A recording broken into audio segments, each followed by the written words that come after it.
ചലച്ചിത്ര ഗാനത്തിൽ പങ്കെടുക്കാൻ ആഗ്രഹിക്കുന്ന ബാലികാ ബാലന്മാർ മൈക്ക് പോയിന്റുമായി ബന്ധപ്പെടേണ്ടതാണ്.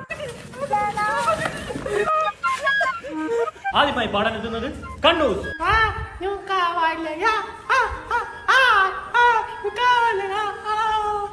അടുത്തതായി അമ്മുക്കുട്ടി.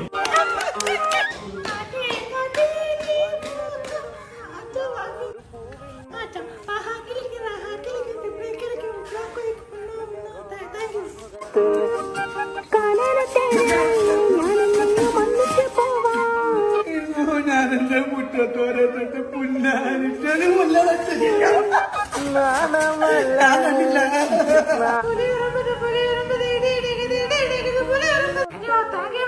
അടുത്തതായി ഏവരുടെയും കണ്ണിലുണ്ണിയായ ചിന്നു ബാബ.